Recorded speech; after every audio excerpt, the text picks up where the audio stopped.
In this episode, we are full on spoilers for both the novel and the film.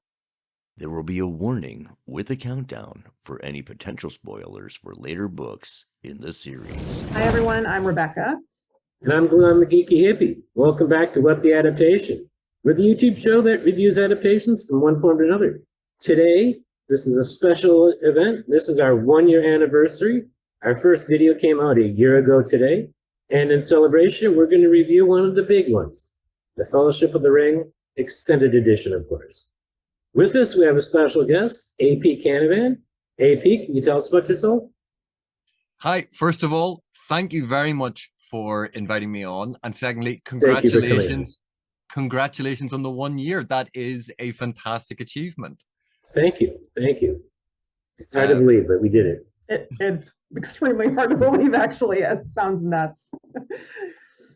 So it's a real pleasure to be here because obviously my channel, I talk about narrative, and I talk about narrative in film, television, and in books. And adaptation is one of those things that tends to join a lot of those together. So adaptation of all kinds is absolutely fascinating to me. And The Lord of the Rings, which is frequently held up, Peter Jackson's Lord of the Rings is frequently held up as one of the best adaptations. And in a lot of respects, it is. And then in other respects, there are things about it that we can discuss as, that's not quite as clear-cut a good thing. But I absolutely adore Tolkien. I love The Lord of the Rings, and I am a huge fan of Jackson's adaptation, but I have a secret soft spot in my heart for Bakshi's animation from 1978 that did the Fellowship of the Ring, I think, and this is the controversial bit, better than Jackson. Admittedly, the second half of Bakshi, where it really gets into the Two Towers and a lot of the Two Towers, not quite so convincing. I do have to go back and watch that one at some point. We might even do a review of it at some point on here. That would be good, because I remember the Hobbit one, but the Rankin Bass. The Rankin Bass, yeah. Yeah, and they did a Return of the King too, if I remember correctly. Yeah, Rankin Bass followed up from Bakshi to do Return of the King, and it was a complete change of style, a complete change of tone, and I have to. It's the first half of Bakshi's The Lord of the Rings that I absolutely adore. There's a little-known adaptation that came out of Russia, very unauthorized. You can find it on YouTube. I tried watching it, and I couldn't, but it came out, I want to say, in like the 60s or 70s, and it just looks bad. I don't know if I'll ever actually watch it, but I might try. About as hard to watch as the Star Wars Holiday Special.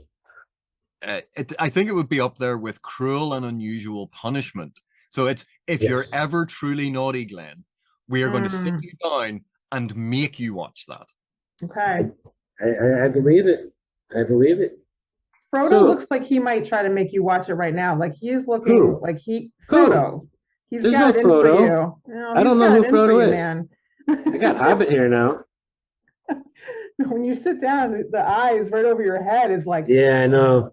This was the best option I could... Okay, so as we like to start off talking about changes from the source material, and kind of focus on changes from the source material that we like, that we think were effective choices, before we move on to any choices that we didn't like and why, that might have led to any issues. So I think people tend to think, that this movie, it doesn't change all that much. And that's one of the things that I like to really get into, because, my kid, I'm on. Well, let's talk about, she's not, let's mention the gorilla in the room. We don't get the old Wood, Tom Bombadil, and Old Man Willie. You know what? I'm happy with that. I prefer it that way, because I don't think they would have worked on screen. Partially because it would have turned into a musical if you were to do it the way it's written. But I also think it cuts into the flow of the story. Well, it all depends. I like, on the one hand, I agree. Tom Shippey has an excellent lecture about this. It is available to read online. In fact, I'll try and send you the link to it so you can put it in the description. But Shippey had a great lecture about this. And one of the things to remember is there are changes that get made to an adaptation because of the medium being made into a film. But the other thing is the type of film that it is. And Jackson's film, The Fellowship of the Ring, is a much more streamlined and, to be honest, more action epic focused story than Tolkien's The Fellowship of the Ring. Because if you think of the trajectory of Fellowship, you start with a very domestic setting being established, then very small scale, low level threats that feel big to the characters because they're still really in that domestic setting. And then it gradually increases in threat the further they get away from the Shire. When we go to Jackson's version, the threat at the beginning is escalated very quickly, where we move into the action, the ratcheting up of tension and the scare of the Black Riders. That's really threatening in the beginning as an actual threat. Whereas in Tolkien's text, the Black Riders, and this perhaps is a weakness for how we think about fantasy now, the riders go from really not being that scary. They scare the hobbits, but they get chased away with a torch. So if you imagine moving now to the Return of the King, when the Nazgul are flying down on these beasts and charging the battle and killing people, and you go, well, just wave a torch at them. They are much more dangerous there, but it's the same element. Now, obviously, there's a reason for that within the text. But when we think of modern fantasy, a lot of authors who were heavily influenced by Tolkien. So take Jordan. Jordan has the Trollocs, which are very much sort of synonymous or analogous to orcs and goblins. But then you had the Myrtle, the half-men, the shadow sort of wraith characters that lead them. Fetches. But then up from that, you had the Forsaken, and the Forsaken are really conceptually quite similar to the Nazgul in terms of this sort of threat. But you had that the Fades in the middle as a sort of halfway position. Whereas in Tolkien's text, the Nazgul go from being a threat like the Fade all the way up to being like the Nazgul at the end, that they transition. So in modern senses, we sort of have you defeat the low-level enemy, then the mid-level enemy, and then you get the end-of-level boss. And that's kind of how we think, and that's what we see in the modern genre. But in Tolkien's text, the low-level enemy at the beginning is the sniffling, threatening, and scary Black Rider who turns up to Farmer Maggot's house, knocks on the door, and goes, "Where's Baggins?" You're like, we're meant to believe that's the same as the character at the end, drawing forth a sword and hacking their way through the forces of Gondor and Rohan. But they're intimidated or can't intimidate a halfling farmer. And you go, it's the same character. But because of the escalation over the course of the entire trilogy, we get to that point. But that's not how the modern genre works. So for Jackson, we see this, they get brought in and they're much more threatening. We don't have the same interaction with the other hobbits. They scare the Frodo and Sam and Merry and Pippin, and then get washed away in the river. That we see that transition very, very quickly in the film. But in the books, it's much more drawn out, and they're far less evil and sinister at the very beginning and far more powerful at the end. Yeah. I don't know what I missed, but I would argue that a lot of the cuts, because there's like significant cuts in the early sequence from leaving Hobbiton to Bree, at least, in that whole sequence is very long in the book and very condensed in the movie, that all those cuts that are there serve to heighten that tension, the menace of the the ring wraiths, because we're just focused on them as a threat. We're not doing any side journeys into a creepy forest and blah, blah, blah. Like everything is just about getting away from the riders, and it keeps that threat pretty high, and the tension is high, and the pacing is really tight in that whole sequence. And yeah, I love it. Yeah, but I think it actually changes the dynamic of the story from something that is much more gentle and a much slower, more gradual build-up into something that is much more sort of action-focused, something we expect from an action epic. They were dealing with a compressed time frame, you know? They can't quite do an audiobook narration version of it, you know, audio drama. That's not what they're doing, but so they don't have as much time. They have to cut, and they have to compress, and pretty much every single bit in this film that they changed, I'm okay with. And fully, you know, I'm like, yeah, I would have done that way too. You know, like I said, dropping of the old wooden tambourine and the barrow down. I see what you're saying with in the book, how they, you know, how they're leveling up as they go through, put it D&D terms. But I do think dropping those two is one of the better choices that they made. There's an interesting side effect actually that occurred because of that excision of time. So if you think in the book, it's what, 17 or so years. 17 years, yeah. And you know, Frodo, he's in his 50s. Yeah, Merry and Pippin, Merry and Pippin get to roughly that. Although Pippin's a wee bit younger, but I think they were just barely old enough to be adults. I think they were just barely into their 30s. Yeah, there was a big age difference between Frodo and the other hobbits in the book that isn't there in the movie. But Merry's closer to Frodo's age. That may be, but Merry's characterization is different in the movie as well. And both Merry and Pippin are very different in the movie. They are. Pippin is young in the book, though. I think that he was Pippin is the youngest. Yeah, because Elrond wanted to send him home. Right, right. Think of the introduction of Merry and Pippin in the film. That entirely invented scene for all of Peter Jackson being incredibly faithful to the books. He inserts an entirely new scene. Absolutely, there's a lot of them. And in that, Merry and Pippin steal a firework because they're these lovable scamps. And then they set it off inside a tent because they're lovable scamps who are also stupid. And it all more so than the other. It's all silly, and they are turned into very, very comedic.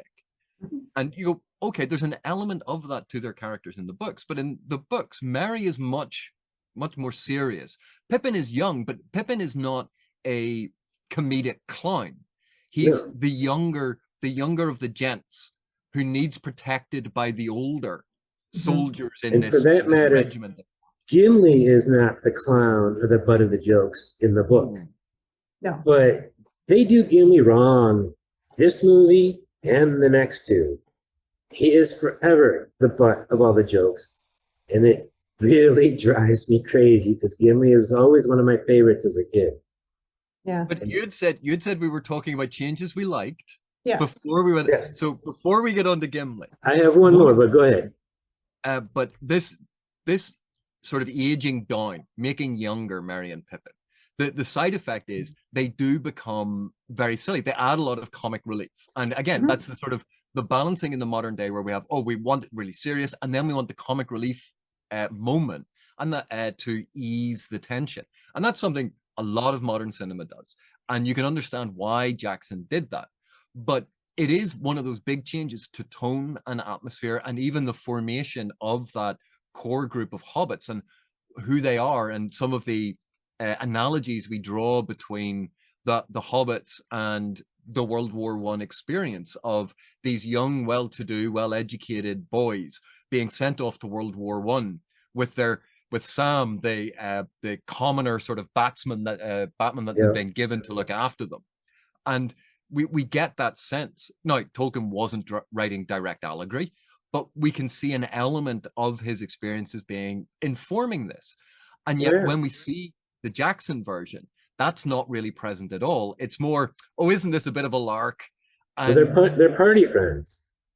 And I think that fundamentally changes the tone. And that's not necessarily a bad thing. It modernizes it for an audience who is more disconnected from that concept of the war. And it's putting it into a formation that the modern audience can understand a bit better, can identify with a bit better. So it's reaching out, it's changing the text and altering it in such a way that the audience that is now responding to it, the contemporaneous audience, has a point of connection. And I think that's an important thing with adaptations, of modernizing aspects of the text for the modern audience. You don't just go, well, this is how it was in the text, I'm just going to replicate it mindlessly, because that can cause major disconnects when you have elements like that. There's an example of that in the dialogue. Throughout the book, Sam usually calls Frodo Master Frodo, that M-A-S-T-E-R. In the movie, he never once, that I caught, said master. It's always Mr., which in our day and age is a much more acceptable phrase than calling him master. That wouldn't have flown even 20 years ago when this came out. I don't think it would have been uncomfortable the way I was feeling uncomfortable this last time reading it after years not. I'm just like, ooh. But what it does is it does the same thing, right? As far as establishing sort of the kind of relationship, but in a way that we're okay with, we understand, we're comfortable with, right? As opposed to suggesting something that was perhaps, not what we're really going for here. Right. The other big difference is obviously Tolkien being English, and this being a UK-based thing. How that term is perceived in terms of class dynamics in the UK is radically different to how it could be perceived in the US, which has a very different connotation associated with calling someone master. And again, making changes like that, paying attention to modern sensibilities, modern audiences, and being aware that something like that might have the unattended consequence of actually creating the wrong impression or upsetting people for no good reason. There's no reason to upset people with that when you can get across basically what is meant by small change. Yeah. But another change that I like was how they got rid of all that exposition that takes up like the first 20% of the book. Concerning hobbits, the prologue, all that. I mean, the opening prologue, I think was a great addition. I like it. And Bilbo narrating concerning hobbits and how they boiled that down was really good. But going to the chapter concerning hobbits, there's a particular line, and this is something I've harped about for a while, with the people who are complaining about the cast for Rings of Power. Yet they seem to ignore the fact that Peter Jackson did something bad first. Peter Jackson essentially whitewashed the Shire. In Concerning Hobbits, it specifically says Harfoots are browner of skin. It then goes on to say that the Harfoots make up the majority of the Shire. Those are some really, really white hobbits. And they are. I'm not going to be too upset about it. I'm upset about the whitewashing. I always am. But I don't know, people would have freaked out 20 years ago, just like they're freaking out today, and it probably would have been worse. Well, to be perfectly honest, people did freak out before the Jackson movies came out. I'll send you a link to this. There is a brilliant thread on Reddit. Someone went through and found a whole load of archived threads from the early 2000s of people complaining about what Jackson was doing to the Lord of the Rings. And this is before the films were released, when they had trailers, when they had the interviews with cast, when they had all of these things. And it is astounding how the same complaints that we're seeing now about Rings of Power were exactly the same as the complaints that people had pre-Jackson's release of these films. But the whitewashing of the hobbits, it is something I noticed when I first watched it, because we even get descriptions of their brown fingers, that the hobbits are meant to be tanned, and deeply tanned. Quite a number of, a range of skin tones to reflect the fact that Tolkien grew up in the Birmingham area. And Birmingham, Dudley, that whole area, there is a strong and well-defined presence of English people with dark skin, and has been for a long, long time. And these people are just as English as Tolkien, more so given that Tolkien was actually South African. But getting away from that, you know, where he was in Birmingham, in and around that whole Birmingham area, there was a very multicultural society, even way back then, that there was a very strong community there. So when people say English and they seem to make it synonymous with white, I find that very distressing, because it's a much more multicultural society than people seem to ever want to acknowledge. Just watching their history, they've had so many different cultures come in and that were there to begin with, that just all scrambled up. You know, but the whitewashing of Frodo and Merry and Pippin and making everyone very, because Frodo is very, very pale with you know, very dark hair, and I know in the book obviously he's described as fair, but you know, we all remember, but we all remember that line from Sleeping Beauty: magic mirror on the wall, who's the fairest of them all? Fair can refer to refined and beautiful. And Tolkien, you know, was not thinking about skin and race the same way that it is a very focused aspect of discussion today. Tolkien didn't think about it those ways. He wasn't focused on that. And so he used a lot of ambiguous terms or didn't give detail about these things. And perfectly honest, had some questionable descriptions, especially if you go back to Bree, you know, the evil-looking swarthy man with slant eyes looking out Bill Ferny's window and insinuating that he was half goblin man, half orc.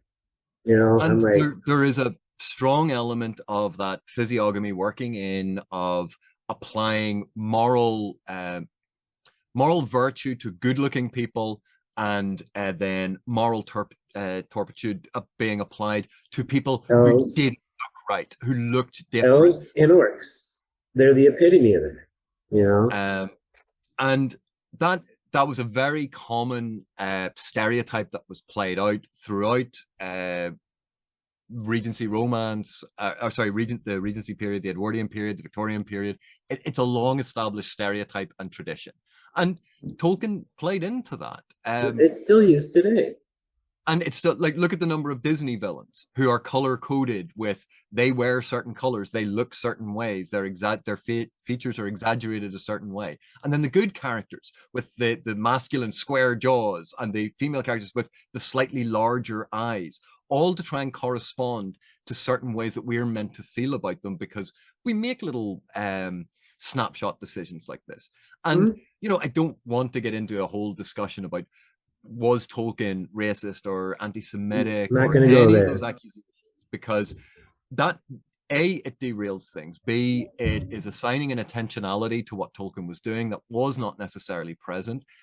But we should be aware that the culture in which he was writing had a lot of these baseline accepted, not acceptable, but accepted stereotypes, both racist and anti-Semitic, that had worked their way into culture, into writing, and into the perception of good and evil and morality. I am not sidestepping that question. I'm not sidestepping that issue, but that is a deeper, more complex thing, and it is certainly far more complicated than, oh, Tolkien was racist. That is I wouldn't go. I would definitely never go there. The fact that he shot down, verbally shot down Hitler was enough for me to be, when Hitler tried getting them to come there and celebrate his books, he's like, nope, can't publish them there either. So that made me happy. That was enough to make me happy on that front. My issue on this was mostly that Peter Jackson ignored all the Maori that he had in New Zealand to cast the rest of the show, because most of the hobbits would be browner in skin. Frodo, Merry, and Pippin, I believe they have a bunch of Falahide ancestry, who are the really fair-skinned and fair-haired ones. So those three I could see not being people of color, maybe. if they had cast properly, pretty much everybody else would have been. So, on Bilbo. Well, it's certainly a variation. Yeah. A multitude. Well, the Maori come in a lot of skin tones, so. Yeah, but everyone does. It's true. But even then, like a lot of the Maori actors who were cast all ended up being cast as orcs. Which, again, carries with it an issue. And, that is something that I think sometimes when we do these things without thinking, oh yeah, we got all of these and they're all great and they're all going to be the orcs. And you go, do you realize you've cast everyone who isn't white as a bad guy? Is that really the message you want to be sent? Right. And then made the Urukai black. With black skin. But, that's going to Tolkien's use of the English language at the time when he referred to the Black Riders, that black man that came on the horse, the black guy, And when a couple weeks ago when I was listening to it was like, I would jerk my head every time I heard it. I'm like, oh, I don't like that. And I'm just like, I had to remind myself, he's writing in 1930s, 1940s, and the English language was used different that way. Like he used queer a lot. Right, he didn't mean, the LGBT people, he meant it was strange, it was weird. Yeah, and that's when you've eaten something and it disagrees with your stomach, you go, oh, I'm feeling a little queer. Yeah. That is an expression that you will still hear in the UK. Not here. Not so much here. And also, you won't hear it as often anymore, but it is an expression. The other one that I think catches people out, and I hesitate saying this because while the use of it in Tolkien is perfectly fine, it is used as a pejorative these days, and it is a slur for gay people, gay men in particular, beginning with F. And it's used to refer to like a bundle of wood. Yes.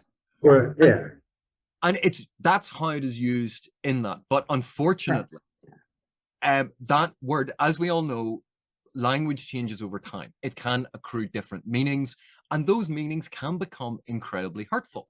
And so if we used one of those lines where they were referring to the wood using that term, yes, it would be a very literal, we've used a line of dialogue from the text. Right. Yeah. But at the same time, you go, no, the modern audience is not going to realize that this had something to do with it's the correct. Yeah, just don't do it. It was just don't create a problem for yourself that you don't. In this day and age, if I'm watching a British or somewhere in the UK region, English-speaking UK region, if I'm watching a TV show from there and somebody's asking for a cigarette, I'm not surprised. I just automatically expect to hear the three-letter FAG, and because I know that's what they get called, and a lot, in the places that speak the Queen's English, I guess, the non-Americans. Even more amusingly, because to ask someone for a cigarette that way, you would often refer to it as bumming. So you're bumming a. Do you mind if I bum a off you? Yeah. In an American context. In an American context, I can understand why that phrase suddenly takes on completely different connotations. Yes. Yeah. And it's one of the beauties of going back to literature that was written in a different time period or in a different culture, that you get this glimpse into a world, the use of language in ways that you didn't intend. And it can stop you, it can arrest you, it could take you right out of the immersion as you suddenly go, what? But it helps expand our vocabulary. It helps expand our understanding of how language and story function. And it forces us to think about things from a different direction instead of assuming, I know that my position is right, I'm imposing that position on the text. Sometimes we have to think about it from the position of the text. And, you had said that you didn't mind the excision of the Barrow Down sequence.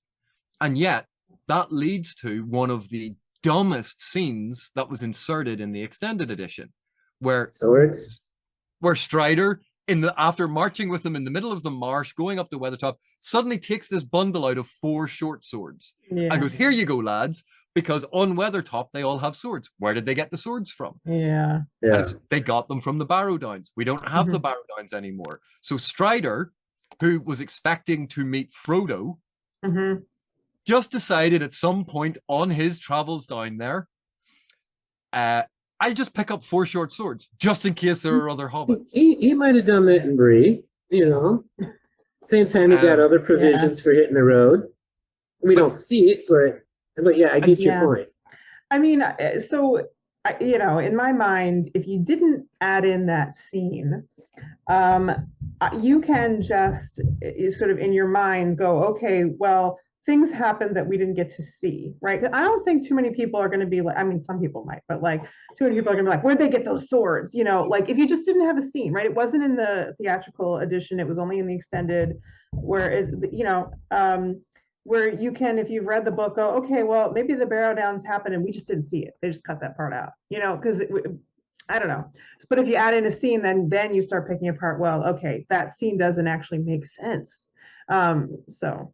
Whereas I thought if they had just done Weathertop the way that Bakshi did, which Strider reaches down, gives them all torches basically from the fire, and they stand back to back with torches, and you go, that works just as fine, because you don't expect the hobbits to get into a sword fight, and they don't. So right, they don't need them at that point. Yeah, they can get them in Rivendell, or you know, if they, you know. And that's exactly the point. By the time the hobbits need the swords, you've stopped off at Rivendell, or you could have in Rohan or Gondor, depending on which of the hobbits, or even when they were looting Isengard. Like there are so many opportunities for them to get the swords. Yeah, right.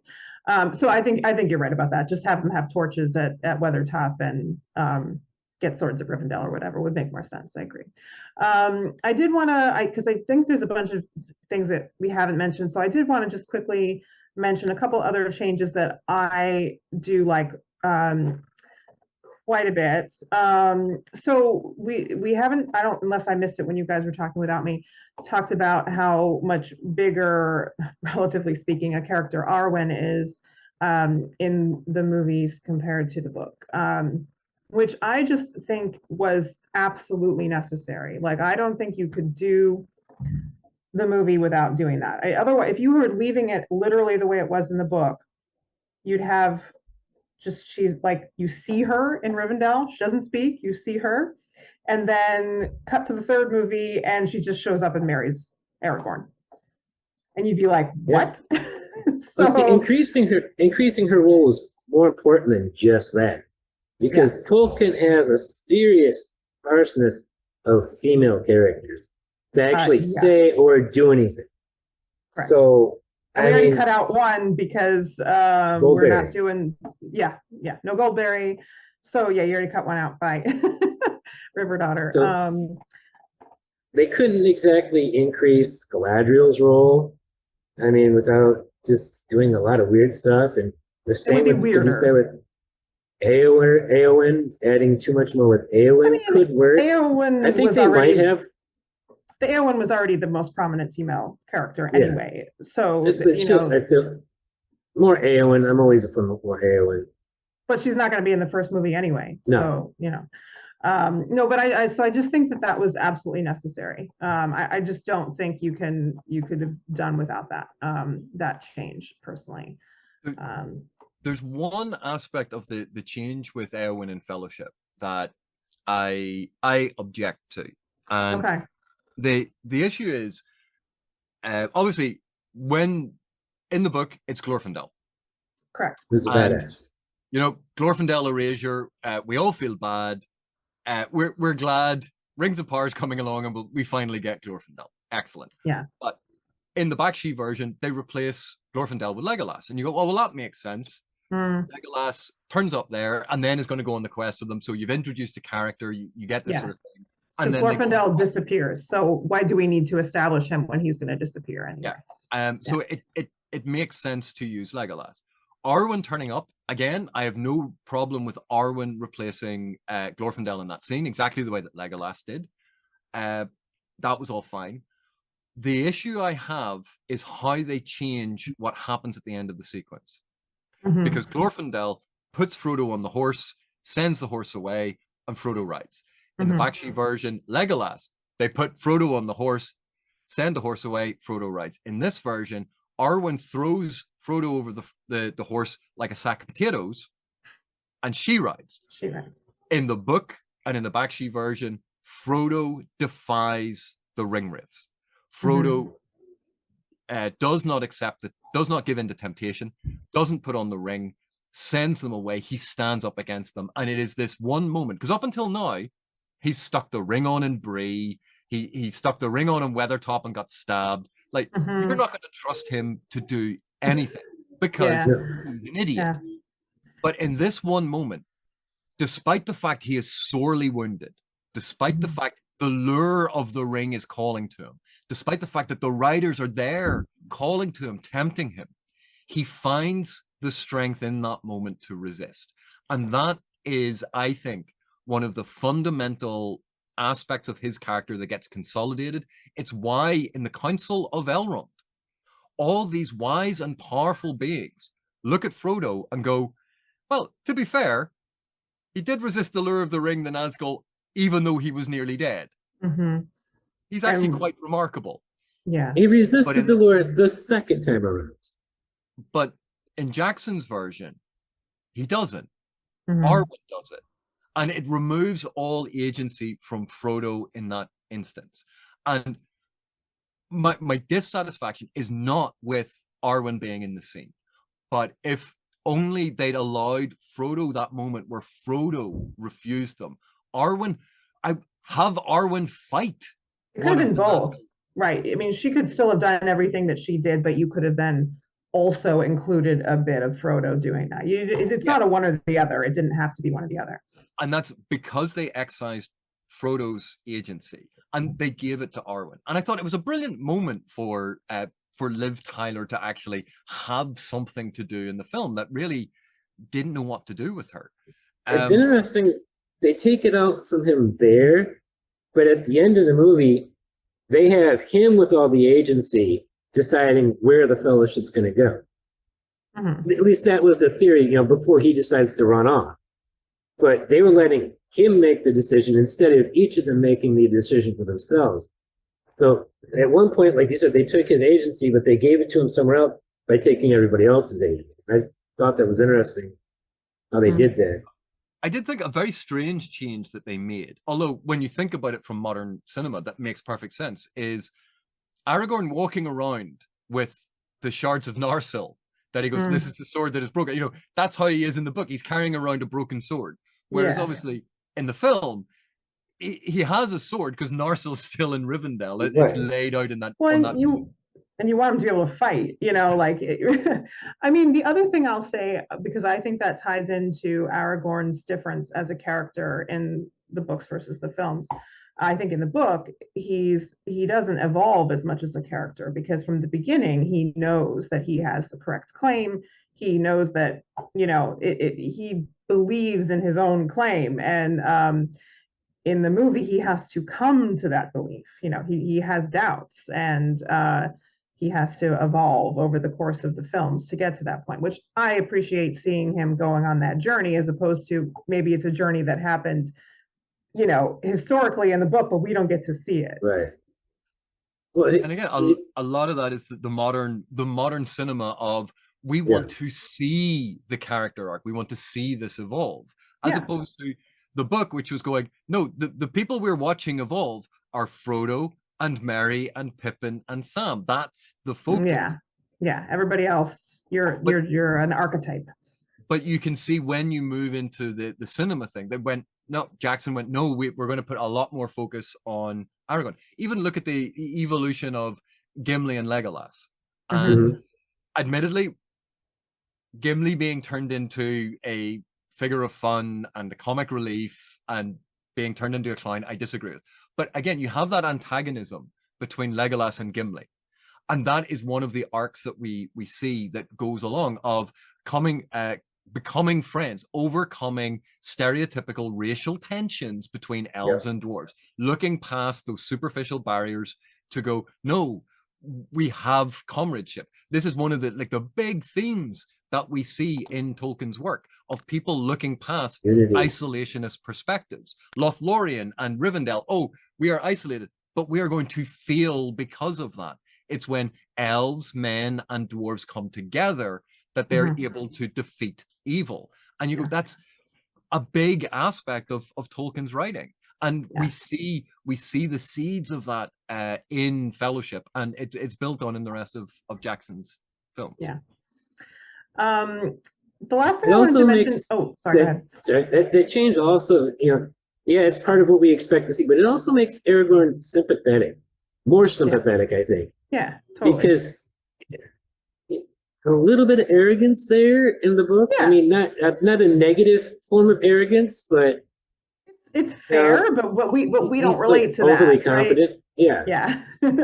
It's not like he hasn't earned it, but we're not going to relate to it. We want to see someone who has some doubts. Oh, see, this is one of these modern trends that, but I can't relate to that. You go, no, he's a king.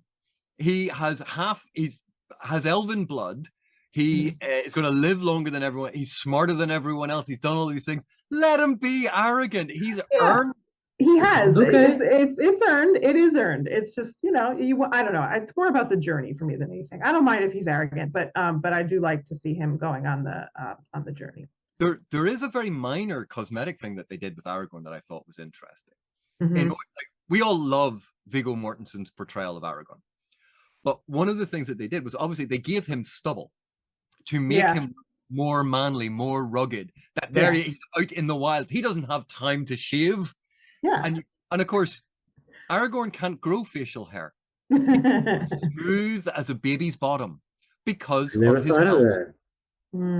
elven heritage. But of course, anyone who was going to get upset about them getting facial hair wrong in a film or television adaptation, that would just be ridiculous, getting annoyed about something as superficial as that. But people do. Yeah. I mean, most of my complaints are silly little nitpicks, so they don't bother me. But when somebody asks what complaints, what changes do you not like, I can tell you. I don't like this, this, and this. Does it detract from my enjoyment of the film? Most of the time, not in the least. The last thing I wanted to bring up is just a few things in regards to Boromir, because we have some additional scenes of Boromir that we don't have in the book. So, you just have the scene of him picking up the ring out of the snow. So he actually holds it for a moment. Some people don't like that because it's in his hand. Would he really let it go relatively easily if it's physically in his hand? But it wasn't. The chain was. Sure, still, but it's within his separation. Grasp. He's got some separation from the object. Anyway, I like this scene. And the additional scenes at the ending as well, where we kind of see him more fully go through his attempt to protect Merry and Pippin, and there's just a lot more of Boromir. I think that was really crucial because I think the emotional heft of the climax of the movie is Boromir's death. And I think that is essential that we see it here. It's in the book, it's like we're kind of like hearing about it at the beginning of the Two Towers, so there's some separation from it. It's more visceral, it's more emotional. It's the breaking of the Fellowship, but it's really a lot about Boromir, and so I think the additional scenes that we got are important for that. I think with Tolkien's perspective would probably be, what we saw with Boromir would be good because it gives Boromir, he has a repentant book sort of, but you don't really get to see it much. I think it's in the Two Towers. But right here we have not just his death, but it's highlighted by his repentance. Absolutely. For falling prey to the ring and attacking Frodo. Yeah. So I think that's a key element to his death. Yeah. For sure, yeah. The interaction between him and Aragorn is, he fights with his life to do the right thing after he's done the wrong thing. And it, and in modern cinema, think about it. The film ended with a big action sequence. Yes. With fighting all of these things. There's the action that we needed at the end. Yeah. Whereas think of the ending of the book. Not really. There's no action. There's not at all.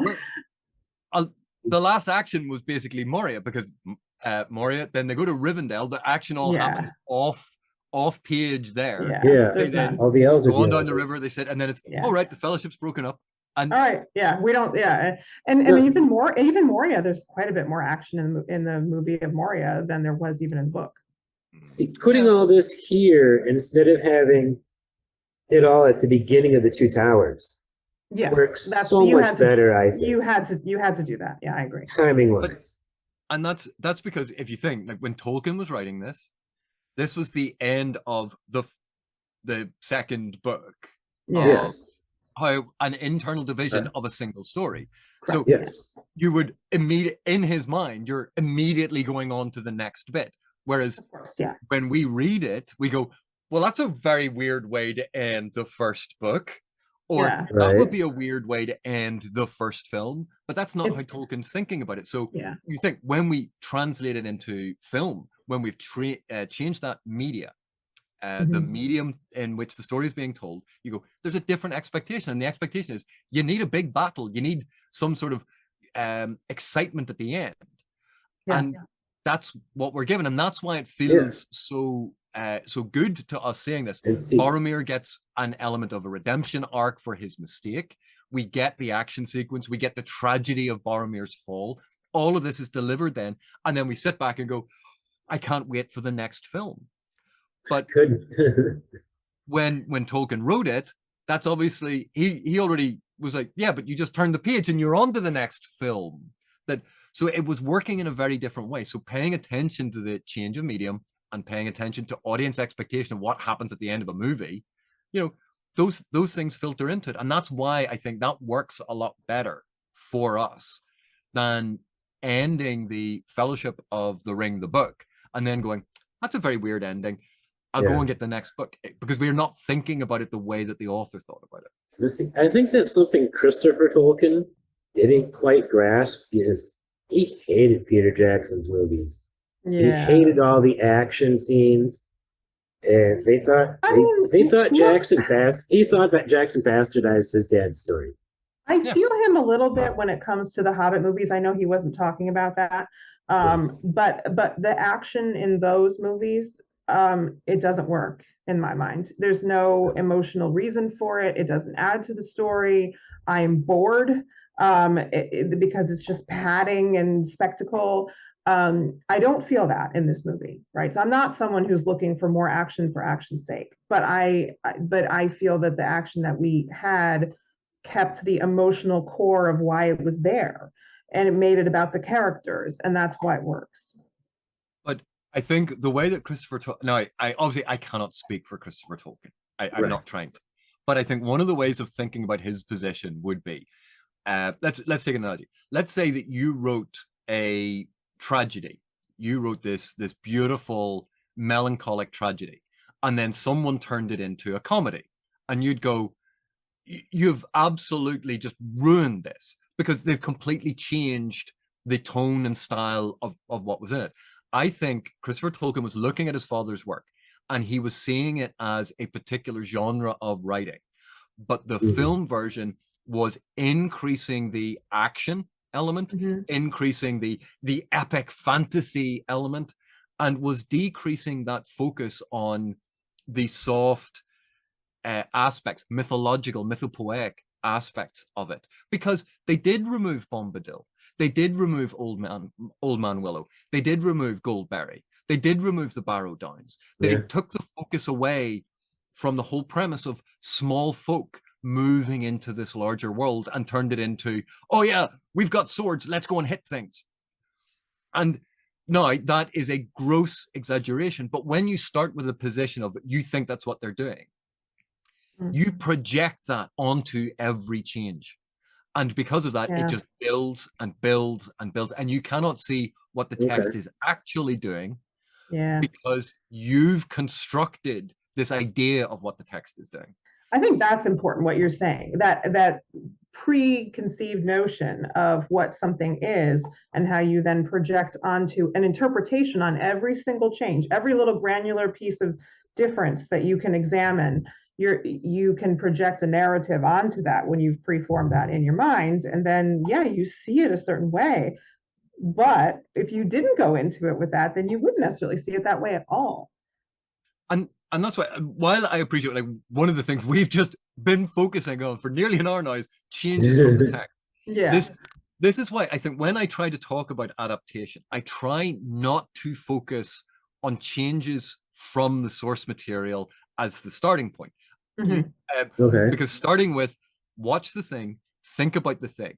Then once you've established what the thing is doing, go back, then think about the changes, because that compare and contrast exercise can be very revelatory. And obviously that's what we've all done. Like we've read the books, we've watched the films, you know, but if you go into it with the mindset of I'm going to map out changes, like anyone who's going to sit down and map out the changes from Fellowship the book to Fellowship the film, you'd have run up I don't know how many minutes of conversation before they leave the Shire. Yes. Like that's how many changes. It's already a lot. Yeah, it's quite a lot. I think you're totally right. As a viewing experience, don't do this, right? Don't do what we're doing where we're talking about every little change. When you sit down to watch something, this is an after exercise, right? Yeah.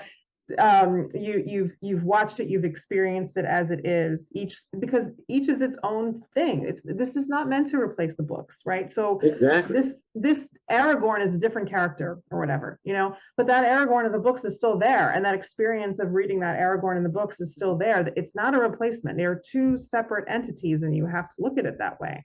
But a lot of people don't. Yeah, but I will tell you, there is one minor change, or one set of changes that Jackson made that I kind of dislike. I understand why, and that's the condensing of the Bree episode, because the Black Breath as a thing with Merry never made a lot of sense. Yeah, because they scared him, and then they got scared and ran away, and then later on came back and hacked the room to pieces. You're like, it reduces the scariness of it does, yeah. So that one, I can understand why you would condense that, excise that bit, and just focus on the main aspects of that. Although we do lose the Frodo singing the whole song. I do like that. There's a whole lot in there. Hobbits. Yeah. We lose other hobbits being in Bree. You don't see any. Well, you only see big folk. The whole atmosphere of Bree is very different. In the book, it is comforting. It is familiar to them. It is a place of safety that they have not had in quite a long time. It's not that in the movies. It is never safe. It is never comforting. The whole thing is menacing from start to finish. And it's shot at that sort of crazy angle, and then you have Jackson having his cameo looming into the screen. Everyone is then dirty and bedraggled because, again, it's a visual signifier of someone being immoral because they're dirty. And it's a tired stereotype that I really wish people would do, but it is so handy as a shortcut visually. The big change, the one of the changes they made that I absolutely loathe, and if I had the opportunity, I fast forward through, is the fight between Gandalf and Saruman. Okay. The wizard fight. Yeah. Okay. And I loathe it. There is no other way to describe it. I loathe it because I can understand it. Wields his staff like a force weapon. Oh, and I'm going to blast you with this invisible force. And then Saruman, and then he's holding both, and he blasts him and spins him around. You go, it's two old men in robes having the least convincing fight in the world. This is, what am I watching? What are you doing? These are brilliant actors. Yeah. You know what, my cigarette break every time I went to the theater to see this, my cigarette break was Mirror of Galadriel. All right, up until the moment he offers her the ring, I'm okay with it. Then the special effects come in when she's all, weird and scary, and I just... Glenn, we can no longer be friends because that's an awesome sequence, and I love it, and you're clearly wrong. Obviously. I'm with AP, actually. I like that one. But I don't like that moment. I don't like that moment with the effects. It's just... I get it. It's a choice. It's a visual, distinct choice, and it's I get it. I don't have as strong feelings about the wizard fight. Like, I don't loathe it, but also I agree with you. Like, I don't want that particularly. On the other hand, I really like the part where Gandalf is at the peak and he talks to the moth. I like that a lot. But And again, the reason he had to do that was because they got rid of Radagast. Yeah, but I'm fine with that. I don't want Radagast. Seeing what Peter Jackson did with Radagast, I don't want Radagast in this film. Right. Thank God he didn't put him in. No, hang on a sec. What happened in the Hobbit movies with the characterization of Radagast is not from the books either. I know it's not. Radagast from the book is who we're talking about. But that's Peter Jackson's version of Radagast, which is a travesty, and do not put it in the film. So I understand how you feel about that Radagast. I was thoroughly disappointed too, because Radagast has always been a character that I was kind of fond of and wanted to see more. And but because we're missing that chat with Radagast, because and again, like all of this, one of the good things is like we are seeing all of these things, whereas obviously in the book, this is just Gandalf talking to everyone at the Council of Elrond, or talking to Frodo, going, well, this is what happened, and he just recounts it all as instead of us sort of experiencing it. And you know, one of the big choices in cinema is no, let's show the you show the people. You don't have people just talking about it. You actually film it and you show it. And right. Well, they tell you there was a writer for text to show don't tell. And so they're going to do the same, especially with a visual, medium. You can tell, you can show a lot more in a short amount of time than you can tell in the same amount of time. Yeah. Like you said, we use shortcuts, like somebody being dirty. That's a show right there, not a tell. But even like when Jackson conflated a lot of that time period, that led to the speeding up of what the time period, or the reduction in time that Gandalf had to do things. So he was rushing here and rushing there. Whereas, in the book, he goes to Gondor and he spends a long time in those archives digging up all of the information and finally finding this scroll. And it took a long time to find. Whereas we get a sense Gandalf went out, asked a couple of questions, looked it up on Google and went, yeah, great, I'll go and talk to Saruman now.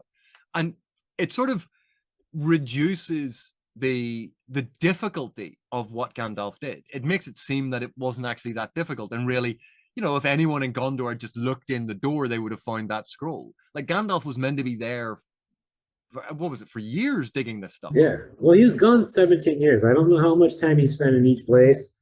I know there's a timeline of the chronology out there, or many of them, but I spent ages since I looked at it. This was the first time I read the book since Fellowship of the Ring movie came out. So there was a lot I didn't remember, even though I used to read it at least once a year, if not twice a year, from the time I was 8 till the time I was 30. But you'd think I remembered it better after 20 years, but no, I'm surprised at how much I don't remember that. And, obviously when they get to Lothlorien, a lot of that has been crunched down as well. That's the only element of the scarring of the Shire we get, is that one tiny little flash in the Mirror of Galadriel. And again, this is something with Christopher Tolkien's point of view going, yeah, you do realize that basically the heart of a lot of this story is about the scarring of the Shire. And if you're not going to do that, you've completely misunderstood what my father was writing about. And you can understand his anger at that change. But that's a Return of the King change. But if you wanted to see it done properly, they should have sold the rights to Lord of the Rings, not the appendix, to Amazon, and let Amazon, instead of doing a story set in the first and second age, we do Lord of the Rings. I mean, to be fair, Amazon could have done that. They have the rights to Lord of the Rings and The Hobbit and the appendices. Okay. They could have chosen to do that, but they probably didn't want to retread something that had already been done to great success. On a television show, you could do more than what you did in the film. Of course, and that would be really kind of awesome to see, but also I can understand why they didn't choose to do that, to retread something that, again, had already been pretty successful. So. Right. Yeah, and when you have, we already have an animated version, the live action version, did we really need a TV version? You go, no, you don't need the Lord of the Rings done again. You don't need any of it, but I think we've covered a lot of changes. Let's try and shift the conversation a little bit. And one of the things that we had down here to discuss was how the show adapted scenery, costumes, props, everything visual. to be honest, I don't have anything negative to say about this. It's like 10 out of 10, no notes for me. But maybe I think it's the best job. It's the best job I've ever seen an adaptation do of those, of costumes, props. Everything was just absolutely gorgeous. And having watched the special features, you see even more how absolutely gorgeous those things are, because they did every detail. I mean, they didn't cut any corners. Anyway, on this, I have nothing to say except. And this is a weird thing. I think this is one of the best sort of examples of all of the very best things that you can do, and also some of the silliest things that you can do. Because for a start, having the armor look worn is an absolutely inspired choice that every costume maker, costume designer, costume team should have for every single thing that they do. There is nothing worse than watching something where this guy goes, yes, I've been out in the field for 5 years. And you go, and who is doing your laundry? Why does that look like your uniform has been freshly made that day? The wear that they put into the leather and the buckles and the chain and putting in fake patchwork and all of it, it sold it as real. And there's nothing worse than having it look like everyone is fresh new out of the box. That is absolutely inspired, and I think everyone should do that. At the same time, they chose a beautiful aesthetic for all the different types of weapons, despite the fact that it made the weapons silly and ridiculous and not realistic. But the dwarven axes with their runic structures and their shapes that were completely different, to the flowing design of the elven weapons that were much more organic, to the practicality and the straightforward nature of a lot of the human stuff. You could see they were very visually distinct. And were they good designs for actual weapons? Not really. You don't really want daggers designed quite that way, or you don't want your axe designed that way. It doesn't really make sense. But it looked beautiful. It was visually arresting. See, for me, this is other people's mileage may vary on this. I'm not a weapons expert person or anything, but I don't mind that at all, because there's this element of elves made this, and so it's special, right? Like their weapons are different and special because elves made it, and they wouldn't call it magic, but hobbits would call it magic or whatever. Elf magic went into the weapons, and that is why they might, the craft. And same thing with dwarves. And so you can, I don't know, you can fudge things a little bit because of that. So that's the fantasy elements make that work for me. Yeah, and that's why I said, like, it's absolutely wonderful. I love it. It gives it a brilliant, identifiable visual. It's immediately arresting, and I love that. And then people go, oh, but that's not realistic. You go, I know, it's fantasy. Don't care. Well, I can think of one instance where I would make the complaint that, and it's not even in Lord of the Rings, that the weapon did not look like it could be used for what it's supposed to be. And that's Stephen's axe in Wheel of Time. Oh, all right. Now, Glenn, we're going to make you watch the thing that AP said we were going to make you watch, because you're bringing this up again. We're not talking about Stephen's axe. But that axe is the only time ever. So, what we saw in Lord of the Rings, I'm fine with it. We're going to go on a half-hour digression into the axe. Can you bury the hatchet? Yes, we need to bury it. Bury it. Just grind away, why don't you?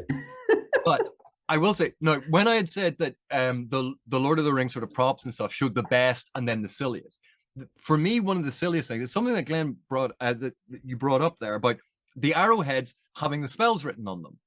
And you go, that's really cool. That's a horrendous waste of time and money. It's like in all of those shows where they go, we spent all this money doing this thing. And then if you zoom in, it's a 4K screen and you zoom in on this one shot, you'll notice that all the coins are unique. You go, I don't care. That's true. Get the costumes right. Get the weapons right. Get the wigs right. Get the big things right. Worrying about what type of coinage, you see, if you have time left over at the end of the day, awesome. But sometimes it ends up that they're fiddling at the margins. They're worrying about these little leaves on the outside, and you go, would you fix the forest first? Yeah, I mean, I don't think that that is the case here. So I'll give them a total pass on that because they did both. But yeah. But I think it's a brilliant example of when it shows their dedication to doing something. But I think that dedication was a lot of time spent on things that were unnecessary. And that line's going to be different for different people. I think it's beautiful that they did it. I think it's wonderful and fantastic. But at the same time, as you said, you can't see that. It is impossible. In theory, it could be seen, but the one that I don't understand, and it's in the Two Towers, is the inside of Theoden's chest plate. There's like a horse stamped on the inside, where the only person who's ever going to really see it is, the actor putting it on. And it literally can't be seen by camera. Get in the character, maybe. I don't know. Yeah. All right. I did love that they had their costumes. The costumes were worn. They looked huge. They had fake wear, all of the stuff. It was so well done. And I think that was fantastic. Yeah. All right. So let's each of us share a scene or sequence that is most memorable to you, either because you enjoyed it or because you hated it. You can take your pick, I think, on this one. But something that stood out to you the most. Yeah, let's go ahead. Yeah, go ahead, AP. Well, we've talked about the one that I loathed. And it is, I have to say, is the only scene that I loathe in the adaptation. So we don't need to talk about that one. But one of the scenes that I liked was the reveal of the Balrog. Not the fight between Gandalf and the Balrog. The slow reveal of the flames lighting up from the shadows and the Balrog emerging. I thought that was so well done. Owes an awful lot to Bakshi, but obviously this was entirely Peter Jackson's vision, and he didn't steal it from someone else. But that emergence of the Balrog, do I wish that they hadn't put in the wings? Yeah. Balrogs don't have wings. But it's a controversial topic. It's not. If you know how to read English, you know what a simile is. If you know what a simile is, it's not a controversial sentence. People who don't understand what similes are shouldn't be allowed to talk about them. Just reading about Balrogs today, and there's arguments going both ways. There's a couple of passages. But anyway, but the emergence of the Balrog, the snarling of it, and just the menace that is felt, and the sound design that goes along with it, everything about that sequence I thought was brilliant. I swear, when I saw it the first time in the premiere here, I swear they had like a heat blower behind the screen, because I swear I felt it when the Balrog roared, and you could see the heat ripples in the light. It was so just like, the Balrog is pretty good. What is it for you, Glenn? Well, the one I enjoyed the most isn't the one that I so much remember the most. Remember the most is "You Shall Not Pass." I mean, you can't. It's just it was stuck there in my head from the moment I saw it, and it's never really left. But the scene I like the most is probably Bilbo's party and the whole lead up to it. Either that or the battle standing around Balin's tomb. The first time I saw the battle at Balin's tomb, it's way more action than what the book had, but my first thought was, that's what a D&D fight should look like. Yeah. That was my thought. I'm about to get eviscerated. Not a good comparison for No, I agree. And this, I think, is part of the problem. Mm-hmm. Peter Jackson's Lord of the Rings, in some ways, is the D&D version of Tolkien's book. Mm-hmm. And, when I was talking about it being turned into more of an action-focused story, that is basically what it is. It's turned into the Tolkien light, Diet Tolkien in a lot of respects. Yeah. It still hits a lot of the same events, but the depth of tone, the register of them, the resonance created by them is thinner. It's more surface. It's not as deep. Now, that doesn't mean it is bad, but we all know one of the reasons why we love books is because we respond to the books. We see the depth in the language and the world and all of the things that you can explore in prose. A film is never ever Sure. going to have that same resonance. It'll do different things, and it may do them better. And in this case, I think Jackson realized you can't do the depth that Tolkien had. So do something that was more Don't try. more action. Don't try to like recreate the exact same experience, because then you just read the book. If you want to recreate the exact same experience, read the book, listen to an audiobook or something. But no, you have to create a different experience, because it is different. But we all had kind of a lot of Moria moments in there, because mine happens to be in Moria as well. I think the thing that lives most rent-free in my brain from the movie is just the little bit, and this is partially why I chose this photo here, is Frodo and Gandalf in Moria. When it's a quote that comes from earlier in the book, but they moved it to Moria. There's merged two of them, actually. Yeah, right. This is in my notes. This scene's in my notes. Yeah, I wish the ring hadn't come to me, and Gandalf's response, and because that sentiment is, I think, one of the most important things that resonates with me from the whole book, movies, everything. And I thought it was a beautiful little scene. I liked that they moved it to Moria, because I think it had a little bit more potency when Frodo is already a little ways into his journey, as opposed to yet to begin it. So yeah, it's one I have in my notes dealing with themes, because it was the conversation about pity and mercy, but it also ties into of, that too, right? The part about absolutely, because that is a crucial theme as well. Yeah, but mine was particularly the what to do with the time that is given us, but also fate and free will, right? But also you're right about pity in regards to Gollum. That's crucial, and so yes, and that whole sequence is so important. So that's it for me, I think, as far as something that resonates with me most. Though, to be honest, the thing that I quote the most is, "What about second breakfast?" And it's interesting when he gets hit on the head with the apple coming, and of course that's the joke from Bree, where Sam throws the apple at right. Herman.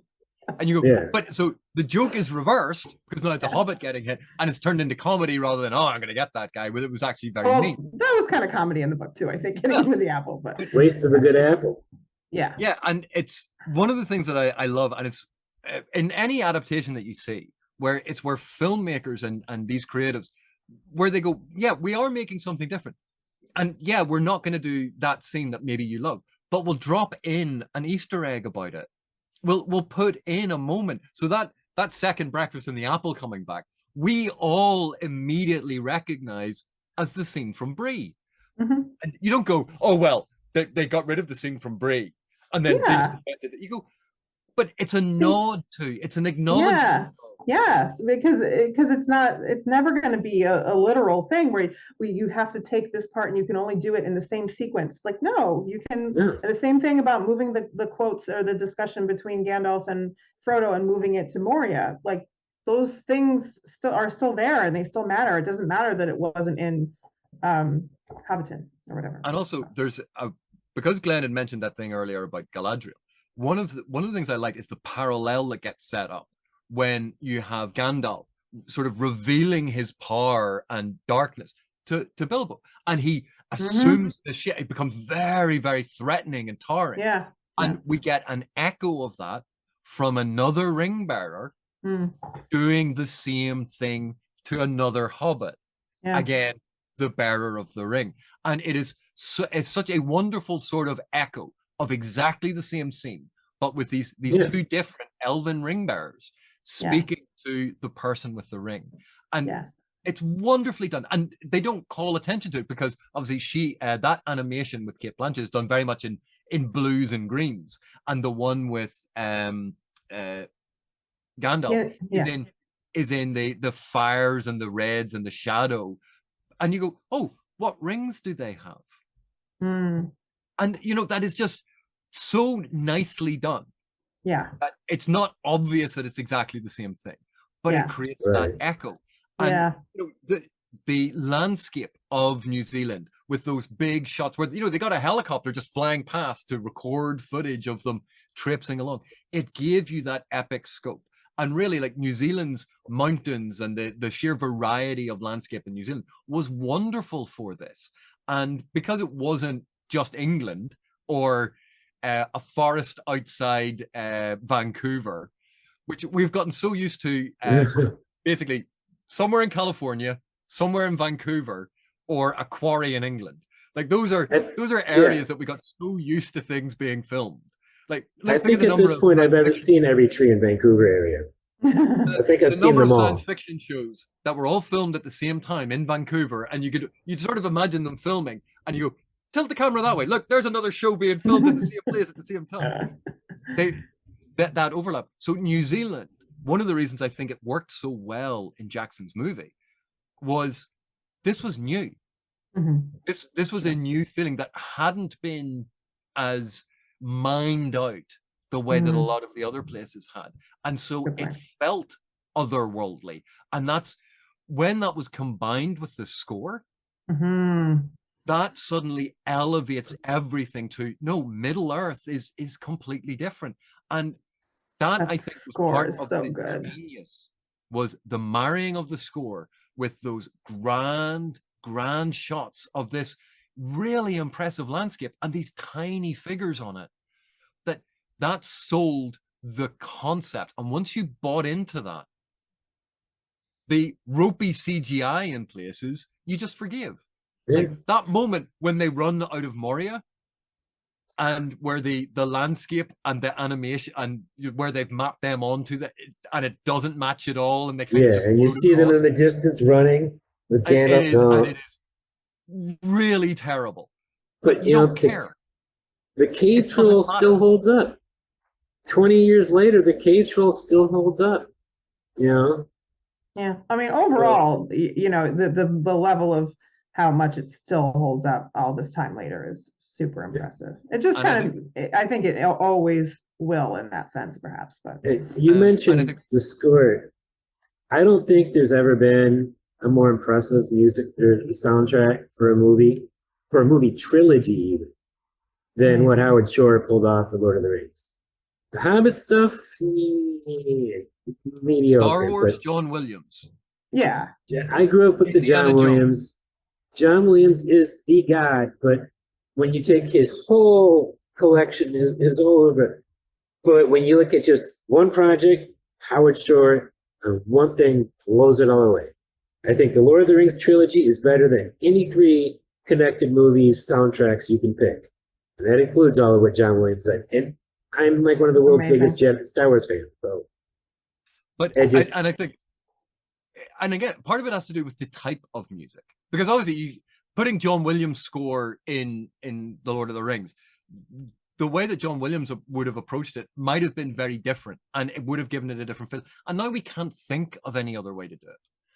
And that's the thing. The visuals and the sound have blended together in such a way that we almost can't imagine a different way of doing it.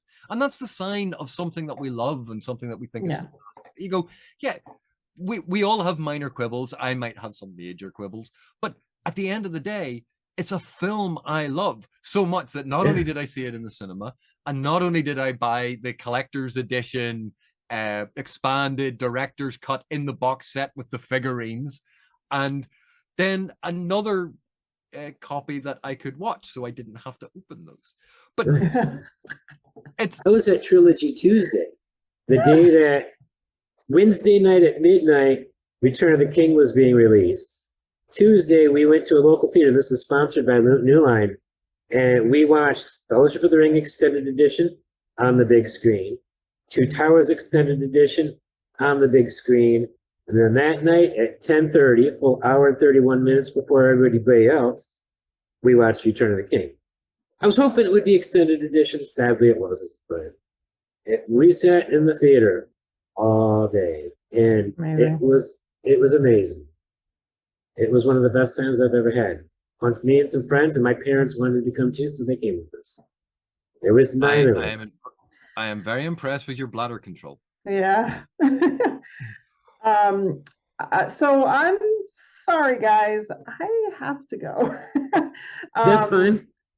So I'm going to let you guys, kind of carry on and finish things up without me. I know there's more to talk I about. think we're down pretty much just to, the themes that the film dealt with from the book and what it didn't deal with. So yeah. And So please, I'll let you chat about that. And but- I enjoyed being a part of this, though, to the extent that I could. So please accept my apologies because the reason that this is I know. happening is because of time zones, and I have messed everything up. So no, I'm it's don't take the blame. totally worth it. It's just a bad I have young kids and we're in different time zones, so that's the way it is. Couldn't ship them off to the grandparents today. It didn't work out. No, Yeah. I did that last week, so I can't do it again. Thank you so much. It was so wonderful speaking with you. Yeah, you too. All right. Good night, guys. Night. Now that Rebecca has had to take off, she's got little ones to chase after. It's just Professor Fireballs and myself. So we're going to move along to our last section, our primary last section, the big meat of the show. What are the different themes from the book that have carried through, and what are the ones that didn't carry through? I'll let you start. Well, I think, obviously, the Fellowship of the Ring, I think, gives away a big aspect of this. The whole first part of the book is about this bond developing between the hobbits, about these ordinary people coming from their small lives into this much bigger world and finding strength and support and courage in each other, banding together. And then that gets built on and added to with the inclusion of Legolas and Aragorn and Gimli and Boromir. And of course, Gandalf is there as the guiding figure. And then we have that sequence where Gandalf falls. So the father figure is kind of removed. And these children are left bereft of their guide, of their father. And yet they still try to figure out what's happening. And then we see the fracturing of it and the movement away from a sort of a close support into trying to develop independence. And I think that theme of this growth of family and the growing pains of family and the support network that develops, the care, the camaraderie, the love that grows between them, that we see the beginnings of that in Fellowship.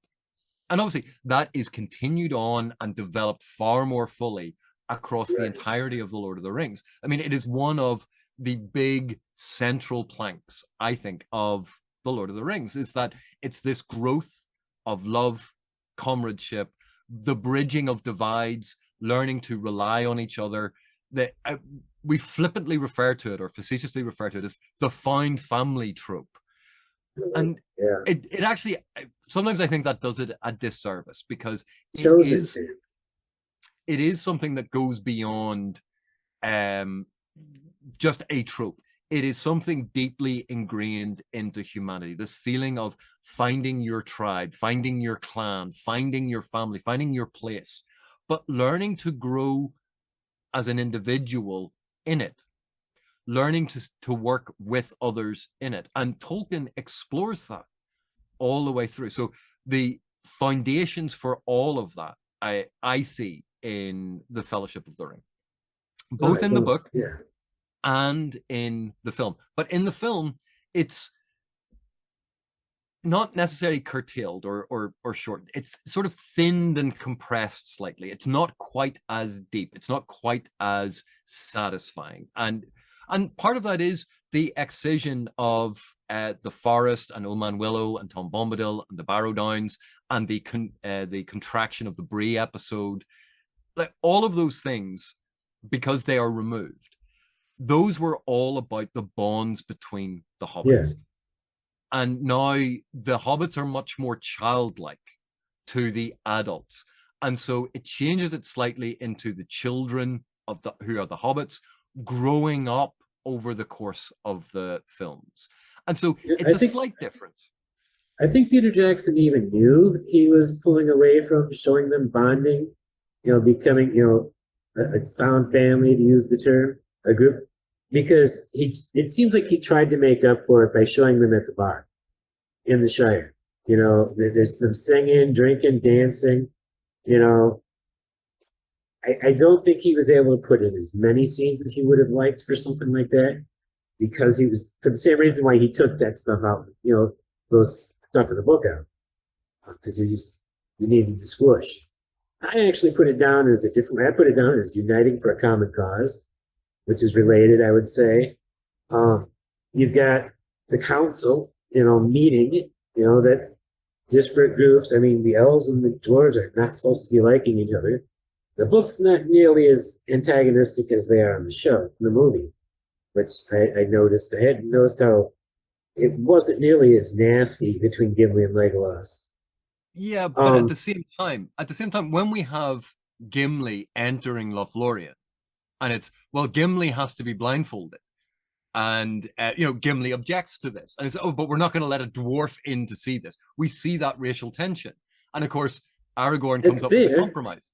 But right. Aragorn comes up with a compromise. We'll all be blindfolded, and then Legolas is like, well, why should I have to be blindfolded? But we have that, the antagonism towards the dwarves and elves is shown in different ways in the extended edition than it is in the book. It doesn't feel as high on a scale of how much antagonism, like the book feels like right about here. They don't like each other, they'll harass each other, they'll do you got to be blindfolded, but I'll never let the ring be in the hands of an elf. Can't trust an elf to do this. I'd kill an elf. I mean, Gimli was just roaring in the movie at the Council of Elrond, and I'm just like, never trust. I mean, a lot more than what I saw in the books. And when I was reading the book last month or so, I was surprised at how little of that there was compared to what I remembered from the movie. Because I've watched the movie 100 times. Yeah, I think part of it is the movie does things bigger, because with writing, you can take your time. You can quite a lot of the time be more subtle. But if you're making a big blockbuster for a mainstream audience, sometimes subtlety is not going to work. So you make it overt. And so you show in big gestures. And for a lot of people, that's brilliant. For others, like, sometimes we look at it and go, do you have to be quite as blatant? And again, it's remembering they're intended for two different audiences. They're trying to do two different things. And because of that, you use slightly different techniques.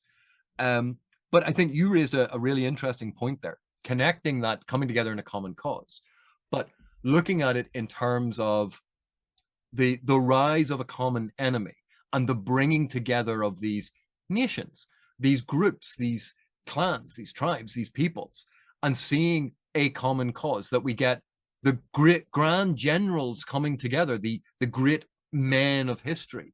But ultimately, it's not them that are out there making the difference.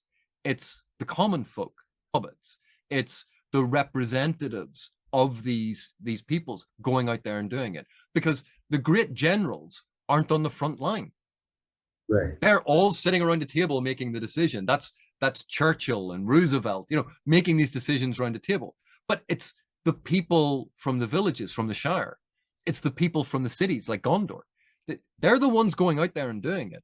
And I think that was a beautiful thing for Tolkien to include. And I don't think that's emphasized as much in the film, because the way that Jackson sort of frames Legolas and Gimli and Aragorn is, here are the representatives, the heroes of these races, that they're built up sort of bigger than life.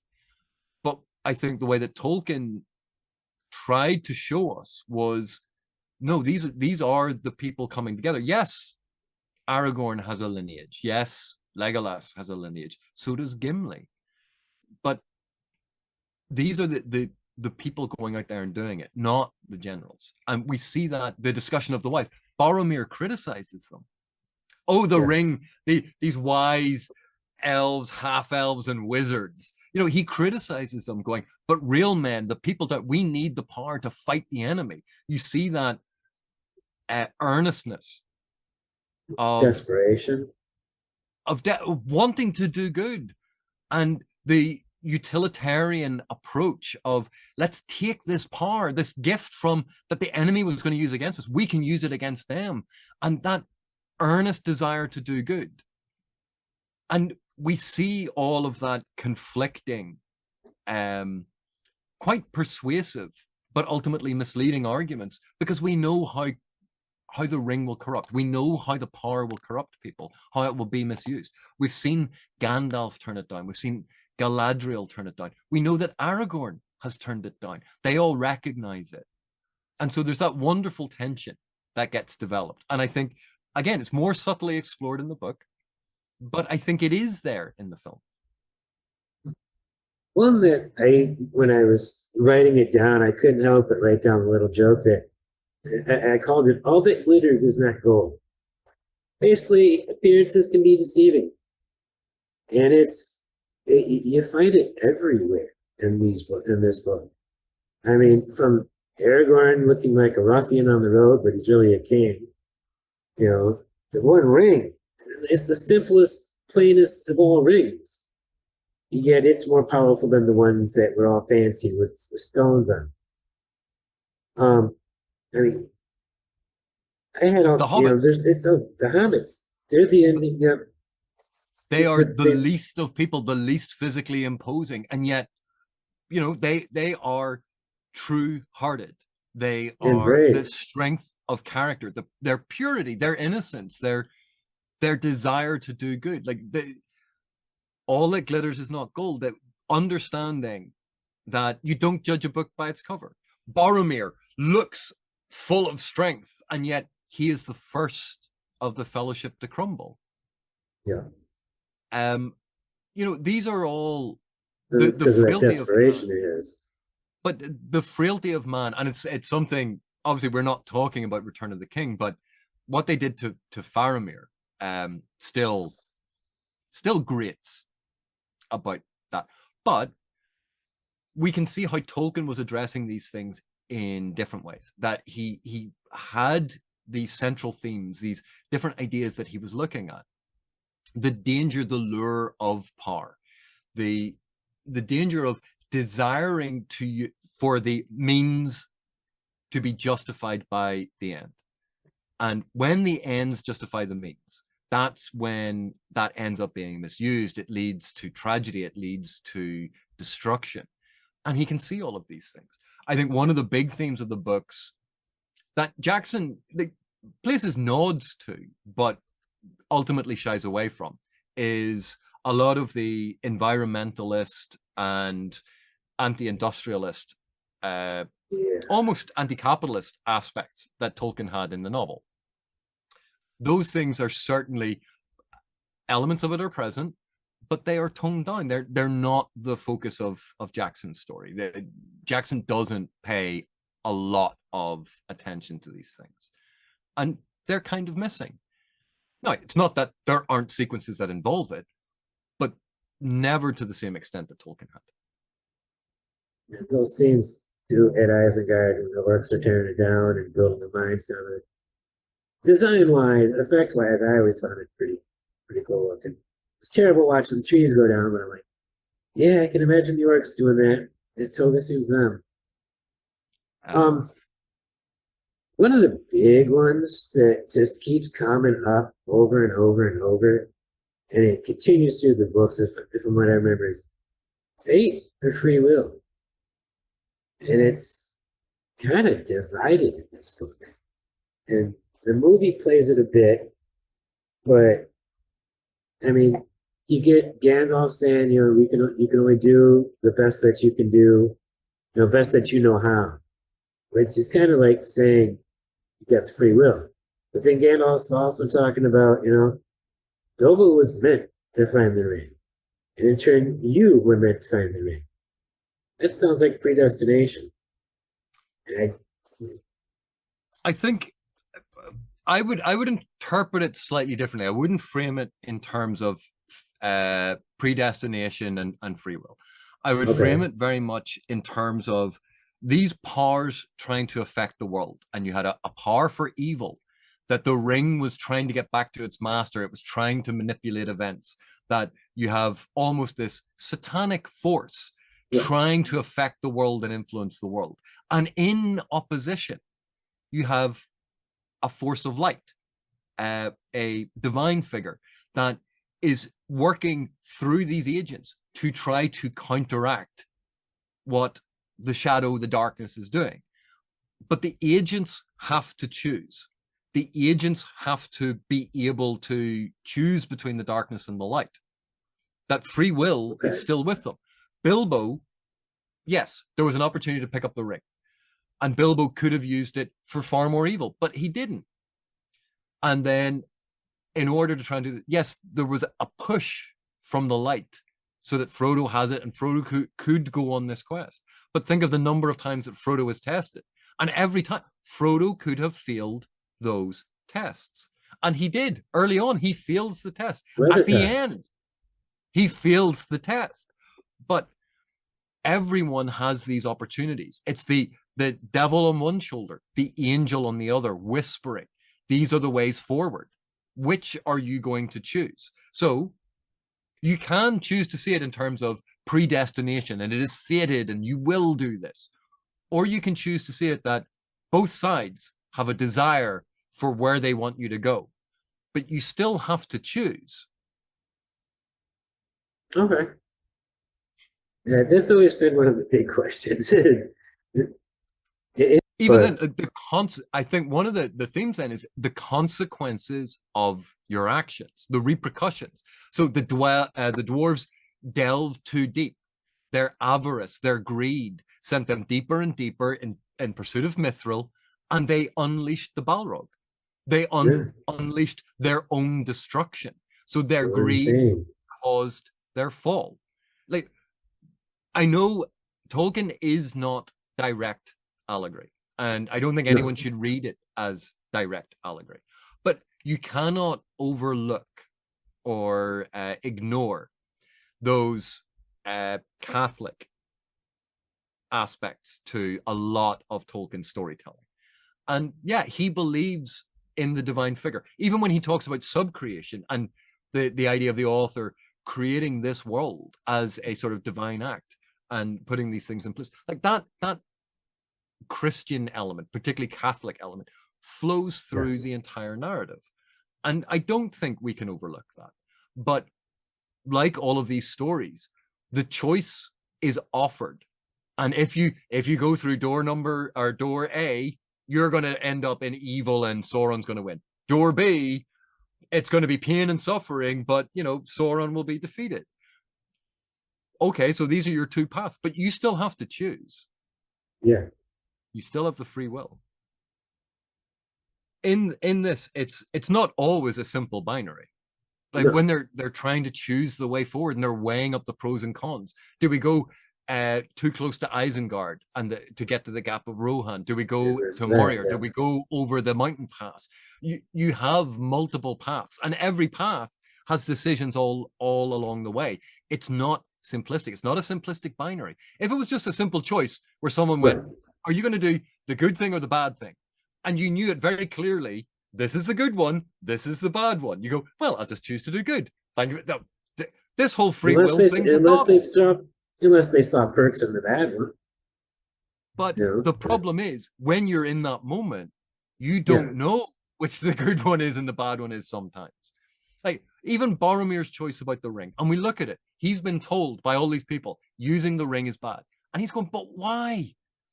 Gondor is getting pummeled by Mordor. We are in constant war. We have lost cities and men and lives over and over again. And the rest of you live out your lives because we are sacrificing ours. We are the bulwark between you and Sauron. And we are sorely pressed.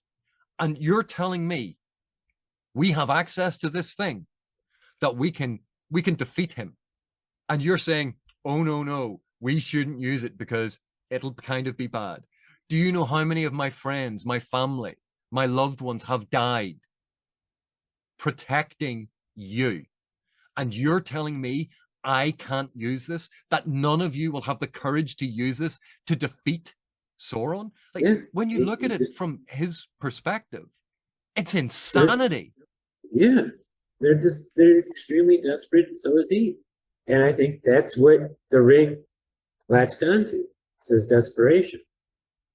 And that's what it exploited. Boromir was always one of my favorite characters in the books, and I'll say it here now. I think he was my favorite performance in Fellowship. Andy Serkis, my favorite in Two Towers, and Sean Astin, my favorite in Return of the King. I have to say, I really liked Viggo Mortensen. I thought was great.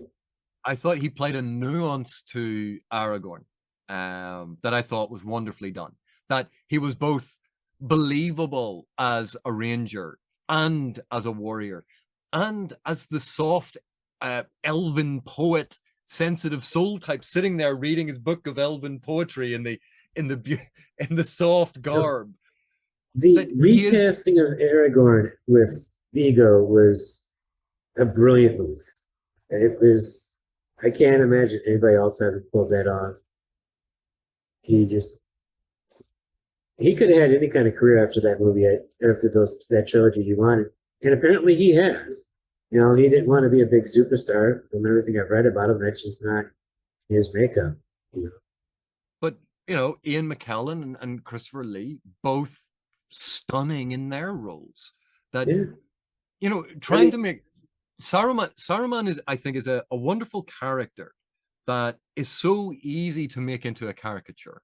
Because when you think about it, when in the Bakshi one, he has these long nails and he's very insidious and it's almost mustachio twirling villain. Yeah. But that's not what it is. He's a learned, well-respected, wise person who has fallen into the trap of hubris, who's fallen into pride. Exactly the same as the fall of Lucifer. Yeah. You know, you see these parallels, and the whole, you know, he was Saruman the White, and now he is Saruman of many colors, because of course white is made up of all of these colors, and now he has all of them, and you can see this pride, this hubris, this arrogance, and that has caused his downfall. And even then, he goes, well, we'll pretend to go along with Sauron, but we'll work behind the scenes, we'll get rid of him, and then we will control the age of man. We will make men have their age. We will guide them. The very principle that he was sent down with the rest of the Astari to help guide. But he has changed it from guidance to mastery. And it's the seductive nature of that is so wonderfully expressed in the books. And in the films, it's a fantastic performance. But I feel a lot of the nuance of the character doesn't come across in the script, regardless of the performance is stunning. Christopher Lee, amazing job. But I think the script needed him to be a villain. And it then gets simplified. Should have played into his skills a little bit more. And you know, so Ian McKellen as Gandalf, again, wonderful as the kind of avuncular, you know, Gandalf the firework maker, and then the stern guide, and then the slightly forgetful. Like, he played that entire range of Gandalf, including Gandalf being incredibly threatening and scary. That entire range was there, and we realized it's so easy to forget in Fellowship, both the book and the film, that Gandalf is not human. And there's actually, it's until that's revealed, you believe that he is just a wizard and it's some sort of human. But there are elements of that alienness, that divinity, that come through in the portrayal. And I think that was wonderfully captured. The other major themes that you wanted to pick up, one that stuck out for me, we talked about it earlier with Rebecca earlier about pity and mercy. You know, there's that whole conversation she brought up. And it's pretty much two conversations in the book, you know, merged together, talking about how there's two ways in the book. He's talking, what a pity Bilbo did not stab that vile creature when he had a chance. And Gandalf's pity, it was pity that stayed his hand. Pity and mercy, not to strike without need, and he has been well rewarded, Frodo. Be sure that he took so little hurt from the evil and escaped in the end. because he began his ownership of the ring so, with pity. So in the book, pity works for Bilbo. But this is what happens in the film. It's a pity Bilbo didn't kill him when he had the chance. Pity, it is pity that stayed Bilbo's hand. Many that deserve death, many that live deserve death. Some that die deserve life. Can you give it to them, Frodo? Do not be too eager to deal out death and judgment. Even the very wise cannot see all ends. My heart tells me that Gollum has some part to play yet, for good or ill, before it is over. The pity of Bilbo may rule the fate of many. They've taken it into, I'm not complaining, I'm finding it's two different directions that they're using the same thing to go. Yeah. And I just thought it'd be interesting to point out that I picked that up when I was reading it. And it is an absolutely brilliant point, because the first one is obviously focused on if Bilbo had taken the ring in violence, the way that Smeagol does to Deagle. Yeah. That if violence, acquisition, that lust, desire, all of those powerful but negative emotions, that colored and allowed the ring to really take hold of Smeagol from the very beginning. Right. Isildur cutting the ring from Sauron's hand and then looking down, seeing it and taking it. That it was, this is mine, ownership, claiming it. What we see with Bilbo is because he didn't have that avarice, because he didn't, it was curiosity when he picked it up. It wasn't, this is mine, I'm taking it. It wasn't trying to take it from someone. And we see Gandalf recognize that because Bilbo picked it up in innocence, because he didn't try to steal it from someone, because he never regarded it as this thing to try to claim and have ownership over, which is obviously what the ring feeds on, because it then claims ownership over you. It's one of the reasons why he lived so long, why he was able to resist the damaging changes for so long. And it's the same with Frodo. Frodo didn't have that. He was given the ring. He didn't take it. And we see that Frodo, even with this powerful ring, he offers it freely to Gandalf. He offers it freely to Galadriel. He offers it to people. And we can never imagine Smeagol doing that or Isildur doing that. And there's something in that speech that Gandalf recognizes, that purity of intention. The fact that these hobbits don't claim things. They don't try to control things. They don't have this concept of, I must own and control.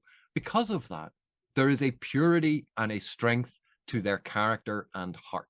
And that avarice, this desire to own and control, which we see in Isildur, which we see in Smeagol, which we see in all of these others, this desire, that is the thing that leads to downfall. And again, we can tie it back to the pride and ambition of Sauron, or sorry, of Saruman, and the Luciferian sort of concept that runs through that. That I think that is very much an aspect of what Tolkien was doing in that passage.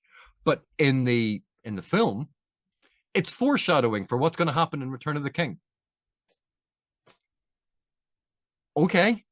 And much like when we were talking about my issue with Arwen, I think that there is a misreading of the importance of the scene, the importance of the act. It's not that someone gets rid of the ring race at that point. That's the narrative event. We understand that. And in the film, Arwen does it. But that's not the importance of the scene. The importance is that it goes to the core of who Frodo is. The importance of that speech, I think, goes to a point that Jackson just went, yeah, but it's a really cool speech. We'll put it in here and we'll foreshadow what Gollum's going to do. And whether or not it was because Jackson didn't understand it, I don't know. I'm assuming with Jackson and all of the different advisors that he had, that someone explained this. And he decided, no, we're not getting into that. We are going to use it for foreshadowing, because then when people see Return of the King, we can point back to this and show that continuity all the way through. And I know that the line about Gollum, Gandalf, there is a line in Fellowship, the book, where Gandalf is hinting that something might come from Gollum as it is. It just, I don't remember where, it just, he moved it in with this question, with this other part, it made it part of this dialogue here. Yeah. So it's not a creation, it's something that was there. But the interesting thing is, even in that reworking that Jackson has, it still focuses on who are you to cast the first stone? Like, who are you to sit in judgment on someone? You don't know what the repercussions are going to be. Are you so sure? Are you going to sit as judge, jury, and executioner over someone? So there is a compatible moral aspect to it, which is, of course, you know, part and parcel of what Tolkien wrote. And Jackson has included that, and it is wonderful to include that. And it's an important lesson, because again, we keep seeing these very personal decisions, but have ramifications on a much grander scale. That the fate of worlds, the fate of lands, the fate of peoples.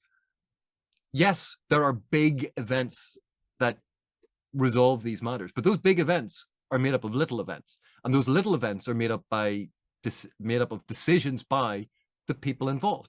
And sometimes these decisions can be the smallest of decisions or the biggest of decisions. You never know. You don't know how it's going to work out. And I think that is an important aspect of this, that the smallest of decisions, even if it has negative ramifications, if you err in trying to do good, if you err on the side of good, that hopefully there will ultimately be, in the grand divine plan, a good reason for it, and good will come of it. That it is better to put good out into the world than it is to put out evil or negativity. Exactly. Well, I think we're down to, we've gone through everything I had that I wanted to bring up, except for one last thing. And this, why? Well, we talked about that. Never mind. I'm going to cut that. So here's the thing you probably are going to like the least. For movies and for the finale of a season, we give the season or the film a score rating. So we've got 3 questions on that. First is, how close was the adaptation to the source material? How would you grade it out of 10? I'll give it, even with all the changes, some of those changes are so tiny minor, you know, to be pointless, but even with all the bigger changes, I'd still say like a 7.9. Not quite an 8. Well, I'm not quite sure how to score it. For me, there are the change, the semi-change of genre is a huge aspect that I cannot overlook. So in terms of closeness to the source material, moving it from one genre to the next, how do you talk about that? You go, is that a massive change? In some respects, yes. In some respects, it's subjective. It's subjective. It could be a massive change for you on one flick and minor change on the next. Whereas, you know, Aragorn having a beard instead of not having a beard, I couldn't care less about, even though, you know, that's a change to the lore. Yeah, whatever. Yeah. In terms of fidelity to text, I think it is, in a lot of respects, very superficially similar to the book. But in terms of a lot of the key aspects, it is a very different product. But that difference is not necessarily bad. That it was trying to make a more action-adventure thing. So in terms of fidelity, I'd probably put it above medium. So what was that, about a 6 in terms of fidelity? Superficial fidelity, there's a lot, but in terms of tone and style and genre, there's a huge difference.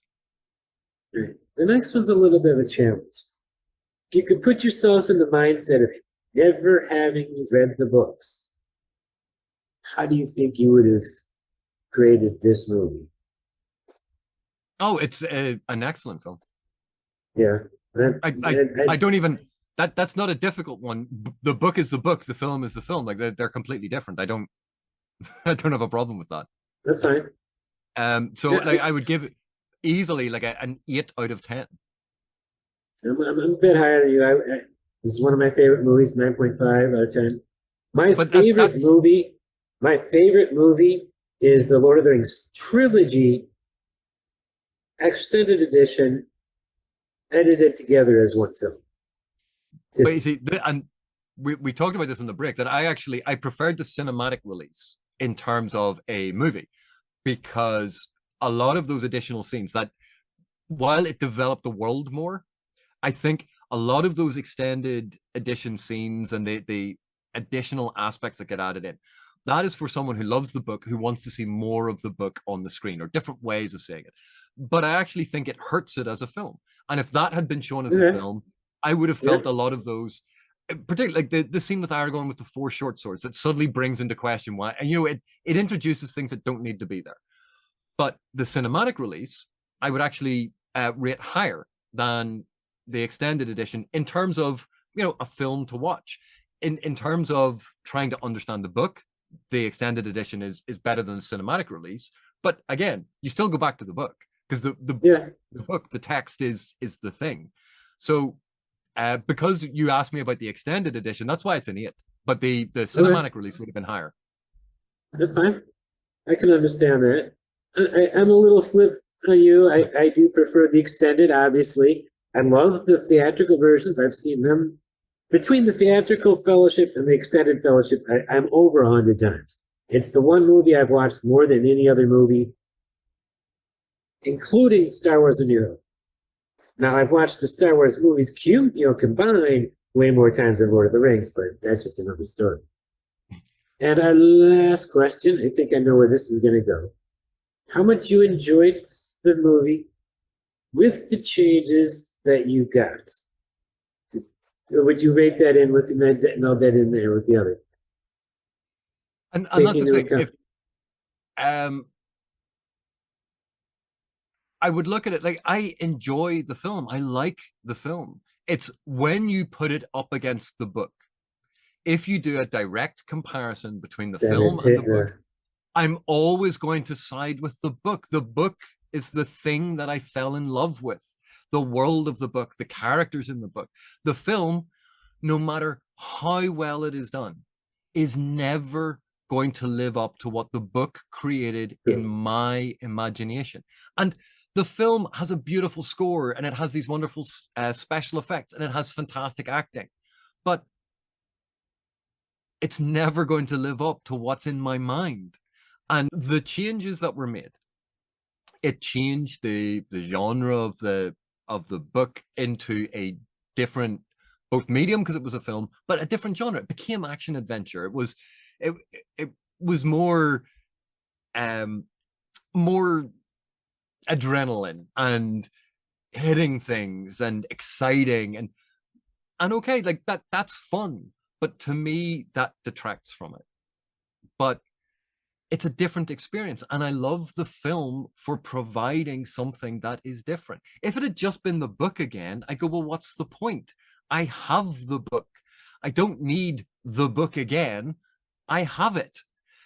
I always think that some of the strongest adaptations in the world are ones, regardless of fidelity to text, that have a strong artistic vision, that give us new insight into the story that the author was telling. Now, they could be arguing against the author. They could be using the same arguments as the author. But there's something beautiful and cohesive about the adaptation that gives us a new story, telling us a new story that is revelatory about different things. And because of that, I think Jackson's film is a brilliant adaptation. It's just not the book. I'm always going to come down on the side. I'm a book person. I can't help it. I get you. Books were, I can't say my first love because I don't know if I watched TV or read first. I probably watched TV at a younger age, just don't remember it. But the Lord of the Rings, the Lord of the Rings were actually, they were my second gateway into fantasy. My mom had given me the Chronicles of Narnia when I was really little, like 6, 7 years old, because I was reading by then. And I had read through the Chronicles of Narnia like 5 or 6 times. I said, do you have any more fairy tales like this? She gave me The Hobbit. Got 2-3 pages in, I couldn't do it. So I put it down, went back and read Chronicles of Narnia again. Tried The Hobbit again. By this time I'm 8, and I just plowed right through it. Plowed right through Fellowship of the Ring, all the way through Return of the King. I tried Silmarillion at that age, but couldn't do it. I didn't get to that until I was like 11 or 12. But Lord of the Rings, because I kind of put the Narnia stuff out of my head, and I haven't read them since I was a kid. Lord of the Rings is my foundation into fantasy and science fiction. You know, aside from whatever was on TV like Star Trek, you know, because I've been equally a science fiction fan as a fantasy fan. I would literally alternate book by book, you know, unless it was a series. But yeah, this movie is 9.9 out of 10, I would say, for me. Changes and all, you know, problems it has, like little hole, where do you get the swords? You know, you just happen to have those waiting. But those are so might have bought them in and... Bree. Yeah, he might have bought them in Bree when he found the hobbits. We just didn't see it. So yeah, he could have just bought those in Bree. He managed to buy the swords in Bree that have the ability to wound the Witch King of Angarak. Okay. Crazy artifacts can be found places. Yeah. If you believe that, I got a bridge to sell you. Well, thank you, AP, for joining me and talking with me. This has been a blast. I've been looking forward to this for a while. AP, thank you for joining us. Hope to have you back again soon. Everybody at home, thanks for watching. It's our 1-year anniversary. We did it. Come back soon, and we'll have another, do an episode, or we're moving on to Rings of Power. I'd have to look at the calendar. We'll be covering Rings of Power Season 1 as it airs on Amazon. Thank you for joining us, and don't forget to be awesome.